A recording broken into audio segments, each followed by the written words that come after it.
C'est parti depuis ce samedi 5 avril 2025 pour le concours direct de recrutement de la fonction publique d'État au titre de l'année budgétaire 2024 pour 773 postes à pourvoir. 57 900 candidats sont en liste. Les détails dans cette édition.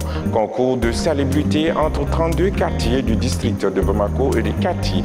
Une initiative du ministère de l'Environnement, de l'Assainissement et du Développement durable dans le cadre du projet de résilience urbaine de Bamako plus bas qui vise à prévenir l'inondation.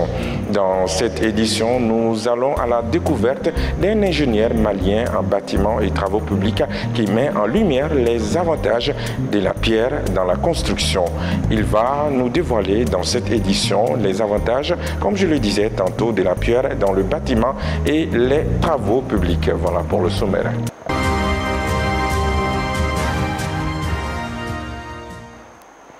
Bienvenue à tous aux informations sur Nouveau Télé, la télé totalement vôtre.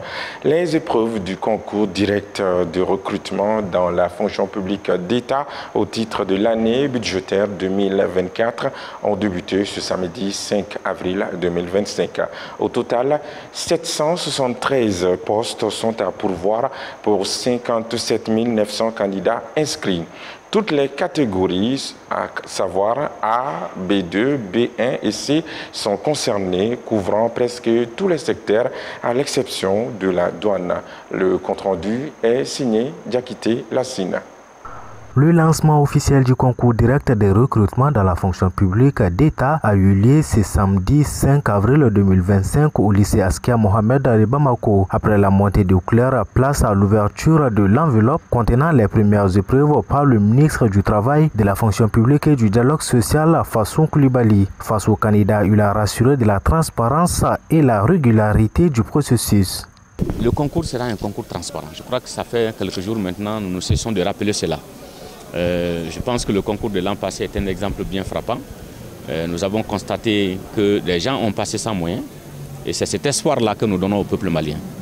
Qu'il croit effectivement à l'État, qu'il croit au ministère du Travail, de la fonction du dialogue social, qu'il croit au processus du concours, que les concours sont aussi transparents. Et le président de la transition, le général d'armée Assimi Goïta, chef de l'État, insiste beaucoup sur l'égalité de chances des citoyens devant l'emploi public, qui est d'ailleurs un principe constitutionnel. C'est ce qui est mentionné dans la Constitution du Mali, que tous les enfants sont égaux devant l'emploi public. Et c'est cette transparence, cette équité que nous sommes en train de cultiver. Accompagné de son collègue de l'agriculture, le ministre de la fonction publique a fait le tour des salles d'examen. À chaque niveau, les deux ministres ont encouragé les candidats à avoir confiance en eux et à faire preuve d'intégrité tout au long des épreuves. Nous venons tout de suite de procéder au lancement de la première épreuve technique dans le corps des ingénieurs d'agriculture et du génie rural, spécialité agroéconomie, dans la première salle. Nous venons effectivement de lancer donc, les premiers sujets de l'épreuve technique. Le message que nous voulons vraiment faire passer aux enfants, c'est qu'ils aient confiance en eux-mêmes. Le concours se poursuivra jusqu'au 20 avril 2025. En plus du district de Bamako, il se tiendra dans plusieurs localités à travers le pays, dont Kaï, Sikasso, Ségou, Mopti et Gao.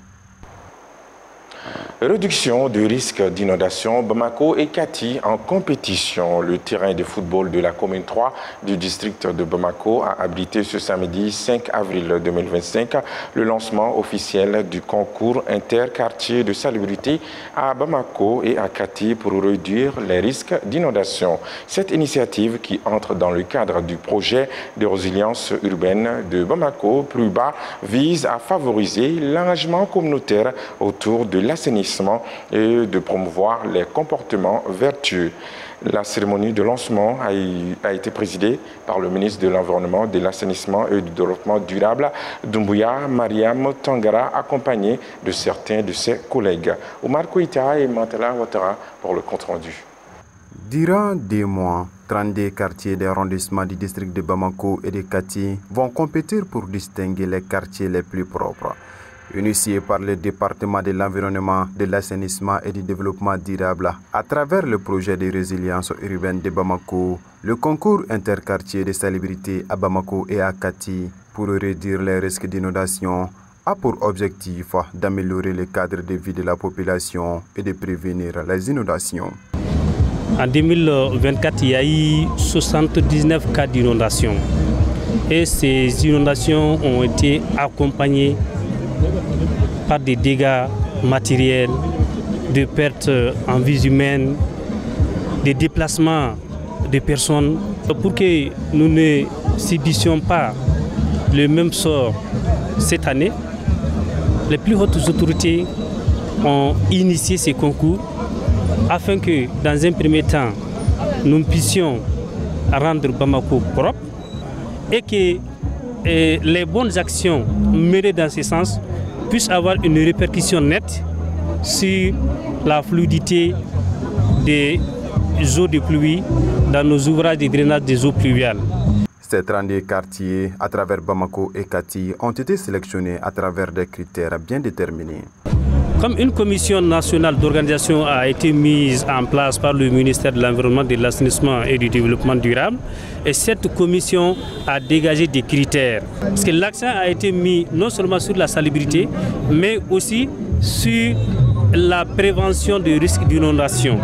Pour la ministre de l'Environnement, de l'Assainissement et du Développement durable, ce concours réaffirme la volonté politique du gouvernement du Mali d'assainir la ville de Bamako et de prévenir les risques d'inondation. Placé sous le thème salubrité et engagement citoyen, agissons avant les pluies.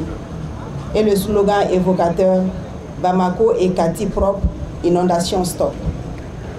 Cette initiative que nous souhaitons pérenniser et répliquer s'inscrit pleinement dans la vision du président de la transition, chef de l'État, son Excellence le général d'armée Assimi Goïta, qui place la protection de l'environnement, la santé publique et l'amélioration du cadre de vie au cœur de ses priorités stratégiques.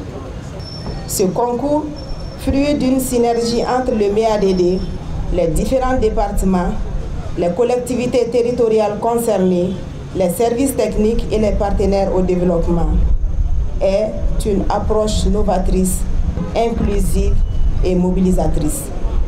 Elle permettra, au-delà de l'assainissement, de renforcer la cohésion sociale et l'appropriation citoyenne des enjeux environnementaux. Pour le bon déroulement de ce concours, des équipements d'assainissement ont été remis aux compétiteurs. Aussi, les meilleurs quartiers seront primés. A rappeler que ce concours est financé à hauteur de 215 millions de francs CFA. Direction dans le cercle de Tomia, au moins 6 personnes ont été enlevées le 2 avril 2025 par des individus armés dans le village de Safienso, à Planton du Stigo Tamani. Selon les habitants, cet enlèvement fait suite à l'arrestation d'une personne suspecte par les forces armées de sécurité dans le village. Il ajoute que les ravisseurs ont promis de chasser tous les habitants du village si celui qui a été arrêté par les forces de sécurité n'est pas libéré dans un bref délai, précise la même source. La société Technomobile a dévoilé son nouveau produit dénommé Techno Camon 40. Smartphone de classe, le Camon 40 est une succession de la série Camon 30 avec des fonctionnalités révolutionnaires. Le lancement officiel a eu lieu ce vendredi au Parc national du Mali en présence des responsables de la marque, des distributeurs, des revendeurs et des influenceurs. Le compte-rendu est signé Adam Tangra, Mantala Ouattara. Dans le souci de mieux satisfaire sa clientèle, la société Technomobile vient de mettre sur le marché son nouveau smartphone Techno Camon 40.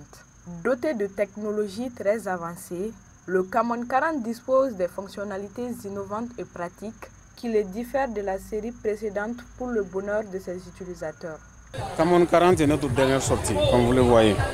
Il y a une conception très fine, légère, avec des couleurs innovantes, avec une conception incurvée à double courbure qui facilite la saisie. C'est ergonomique, c'est facile à emporter partout où vous allez. Et aussi la matière qui protège le Camon 40 est très résistante. Ça peut résister au sud, au choc, jusqu'au sud de 1,80 m. Et la durabilité est exceptionnelle. Vous pouvez l'utiliser jusqu'à 5 ans d'utilisation régulière et en conservant sa fluidité. et sa sensation neuve. Donc c'est une grande innovation que nous avons apportée au niveau de la conception. Au-delà de ses fonctionnalités, la série offre à ses consommateurs des images de haute qualité et plusieurs fonctionnalités de l'intelligence artificielle. Les lentilles de la caméra de Camon 40 sont conçues par Sony. Vous savez, comme vous êtes professionnel, vous savez la qualité que Sony produit dans les images et dans les vidéos. Parce que Sony a des lentilles de dernière génération 700C LIT, qui produit des images de haute résolution, d'une très grande résolution et d'une netteté exceptionnelle. Donc ça aussi c'est une particularité au niveau de la caméra. Et au-delà de ça aussi, nous avons apporté de l'innovation au niveau de l'IA, l'intelligence artificielle, telle que AI assistant d'appel et AI assistant document.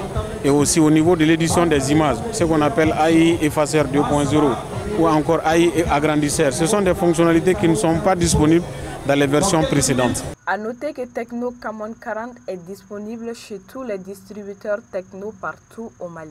Le prix est fixé à 135 000 pour Camon 40 simple et 143 000 pour Camon 40 Pro. Le musée national a abrité hier vendredi le vernissage de l'exposition photographique et documentaire de la photographe et réalisatrice malienne Fanta Diarra, dénommée Lumière des résiliences. Cette exposition met en avant des femmes entrepreneurs et influenceuses du Mali avec pour objectif de montrer leur parcours, leurs défis et leurs forces afin d'encourager d'autres femmes à les imiter. Adam Tangara, Zakara Oumar Keita.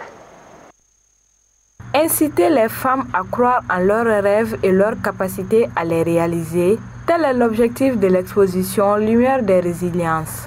À travers des portraits et des témoignages, la photographe et réalisatrice Fanta Diarra fait découvrir l'histoire de certaines femmes entrepreneurs et influenceuses afin qu'elles inspirent d'autres. Chaque image que vous allez découvrir rencontre une histoire. Une histoire de courage, une histoire de force, une histoire de femmes qui ont traversé des épreuves et qui se tiennent debout. J'ai voulu capturer ces instants, ces regards qui disent long, ces silences qui parlent plus fort que les mots. Ce soir, je vous invite à ne pas seulement voir, mais à ressentir, à écouter ces femmes, à attendre leur combat, à laisser leur lumière toucher votre cœur. Elles sont la preuve que rien n'éteint un âme qui veut briller. Le représentant du ministre de la Culture a félicité Fanta pour cette initiative qui attire davantage l'attention sur la détermination des femmes pour leur épanouissement. Cette exposition est un hommage à ces femmes à travers la mise en cause des stéréotypes en leur défaveur et en les rendant beaucoup plus visibles comme modèle de résilience dans les contextes multiples, allant du monde des affaires à celui de la famille et des réseaux sociaux. Elle met en lumière ces femmes à travers des trajectoires inspirantes et ouvre la voie à des réflexions autour de la place des femmes des sociétés contemporaines. À noter que l'exposition Lumière des résiliences continue jusqu'au 15 avril au Musée national. Bâtir durable quand la pierre devient l'avenir de la construction au Mali. Dans un paysage en pleine mutation où la modernisation rapide des infrastructures tend à réguler les matériaux traditionnels au second plan, un ingénieur malien en bâtiments et travaux publics fait le pari de l'authenticité et de la durabilité. Après une longue expérience acquise sous des horizons lointains, il a décidé de rentrer au pays pour mettre en œuvre un projet ambitieux. Bâtir durable, une entreprise spécialisée dans la construction en pierre. Son objectif, offrir des infrastructures adaptées au milieu naturel malien tout en s'appuyant sur des techniques et des matériaux issus de plus de 10 ans de recherche et de développement en Afrique et en Occident. Nous sommes allés à sa rencontre pour découvrir les joyaux de son expertise. Suivons. Au Mali, la question de la durabilité des infrastructures reste une problématique majeure. Routes qui se fissurent après quelques saisons de pluie, bâtiments et ponts qui s'effondrent ou rompent prématurément, coûts de construction exorbitants. Face à ces défis, l'ingénieur en bâtiments et travaux publics, Samassi Traoré, a décidé d'apporter une réponse novatrice et adaptée aux réalités locales, la construction en pierre. Et en analysant aussi, en analyse technique, les ouvrages en maçonnerie de pierre sont des ouvrages quasiment indéformables. Et avec un peu de suivi, on peut vraiment les faire tenir sur une très grande période de temps. Donc toutes ces raisons nous ont poussé à chercher à développer les méthodes de construction, à chercher à améliorer les méthodes de construction pour essayer de faire redémarrer cette activité au Mali aujourd'hui, qui pourrait être pourvoyeur d'emplois, je peux dire même illimité dans les temps à venir si on adopte la bonne politique, si on adopte la bonne manière de faire. Loin de se limiter aux bâtiments et aux infrastructures, la pierre trouve aussi des applications surprenantes dans l'agriculture et l'irrigation. Aujourd'hui, si le gouvernement veut, si le président veut, il peut vite mettre un plan en place, un programme en place pour donner le robinet à chaque village malien. Et comment ça va se faire? C'est très facile. Les réservoirs d'eau cubique que vous voyez, les villageois vont ramasser la pierre, on construit ça. Et après, il reste à acheter des raccords et des trucs, et puis un fourrage. L'eau pompée vient dans les grands réservoirs et c'est distribué au village. Et avec ça, on donne l'eau à tout le village. Et avec peu d'argent, on résout beaucoup de problèmes. Maraîchage, élevage, irrigation, tout. Et ça, c'est des choses simples. Et ça, c'est des choses qui créent du travail. Et ça crée de la valeur ajoutée. Ça évite l'exode rural. Face aux défis du changement climatique et aux impératifs économiques, Bâtir durable s'inscrit dans une dynamique de long terme. Son fondateur rêve d'un Mali où les infrastructures sont pensées pour durer, où l'architecture s'adapte à l'environnement au lieu de le combattre.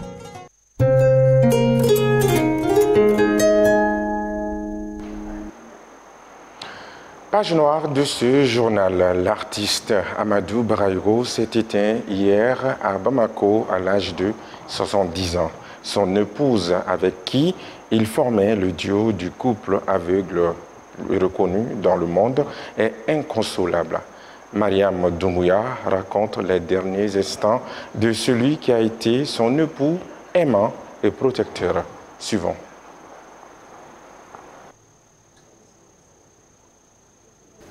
Quand on est venu cette année, on a fait quelques concerts ici. Les Maliens étaient contents. Nous aussi, on a fait Sikasso, Ségou, tout ça là, ici, là, quelques concerts. Tout le monde était content. Donc, brusquement, on est tombé malade. On est tous tombés malades. Il y avait le palier, la typhoïde.